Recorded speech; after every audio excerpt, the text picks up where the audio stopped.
बताने में मुझे भी शर्म महसूस हो रही है। पंडाल के बीच बैठे हैं। क्या समस्या है? 2005 में उस कारोबार पे एक लड़की चढ़ती है और वो लड़की कहती है मेरे परिवार में जाके कि मैं इस लड़के से ही शादी करूंगी, नहीं तो कुएं में कूद के जान दे दूंगी। मेरे परिवार शादी करने के लिए एग्री नहीं होता है, फिर बाद में मेरा परिवार एग्री हो जाता है और शादी हो जाती है। 2011 में मेरा परिवार यानी कि हम दोनों की शादी से सब लोगों को जलन हो जाती है और लास्ट में डाइवोर्स करवा दिया जाता है। फिर दोनों परिवारों में गलतफहमियां फैल जाती है दोनों तरफ से ही और तलाक हो जाता है। ठीक है, 2013 में बहुत अच्छे परिवार का रिश्ता आता है और 2013 में धूमधाम से वापस से घोड़ी बैंड बाजा बारात से दोबारा मेरी शादी हो जाती है।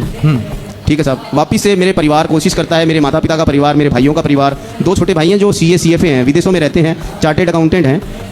पैसा खूब आता है घर में, जिसकी वजह से माता पिता उनके साथ हो गए, फॉरेन कंट्रियों में घूमने लग गए। पूरा पंसारी परिवार उनके साथ हो गया, मेरे साथ कोई नहीं है, मैं अकेला संघर्ष कर रहा हूँ सर। उसके बाद 2013 में शादी होती है, दोबारा एक परिवार बनता है। 2017 में सर फिर से डाइवोर्स करवा दिया जाता है। कहानी सर यही नहीं रुकती।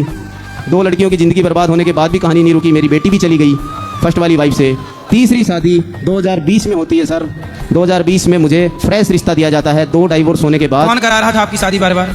ये मेरे पेरेंट्स शादी करवाते हैं सर। अच्छा, शादी करवाते हैं पर पेरेंट्स ही तोड़वा देते हैं। पेरेंट्स ही उस शादी को लास्ट में तोड़वा देते हैं। जो लड़की का सामान आता है दहेज का उसको बांट लेते हैं और लास्ट में दोस्त बेटे पे मर देते हैं और अच्छा, लास्ट में बेटा। मतलब आपके माता पिता मेरा दहेज गेम का खेला सामान रखने के लिए बार बार शादी करा रहे हैं आपकी। बताइए सर क्या करूं मैं? 2 साल से मैं ऑटो ड्राइव कर शुरू से रहा था। आप क्यों नहीं अपना आत्मनिर्भर बने?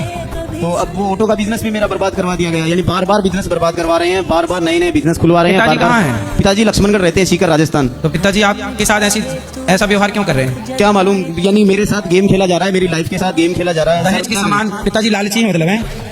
सामान रख लेते हैं दहेज का। और दूसरा क्या करते हैं कि कहने का मतलब लड़की को कोस देते हैं, तुम तो गरीब घर की हो, तुम क्या लेके आई थी, हमने सब कुछ किया, ये किया वो किया, और लास्ट में करके डिस्प्यूट हो जाता है। लड़की वाले लास्ट में दहेज का केस लगा देते हैं और लास्ट में पुलिस उठा के मुझे जेल में लॉकअप में बंद कर देती है। मैं जैसे तैसे वहां से छूट के आता हूँ, फिर आगे जाके सिंपैथी दिखा के खुद ही जमानत करवा देते हैं पिताजी, कि जिससे मेरे को ये यकीन आ जाए कि माता पिता सपोर्ट कर रहे हैं। और लास्ट स्टेज में क्या होता है, डाइवोर्स करवा के फ्री हो जाते हैं। अब मैं आपकी क्या सेवा करूं ये बताओ। दोनों इनके पिताजी अब ना तोड़वाओ तुम बुढ़ापे में शादी। सज्जन पंसारी, यदि अब तुमने तोड़वाया तो अगले 4 जन्म तक तुम्हारा ही ब्याह नहीं होगा, क्योंकि 4 बार तोड़वा चुके हो। फिर कर लेना बच्चे पैदा, हर जन्म में तुम लेके बैठे हो कि तोड़वाओ, पर दहेज का गिनो रुपया।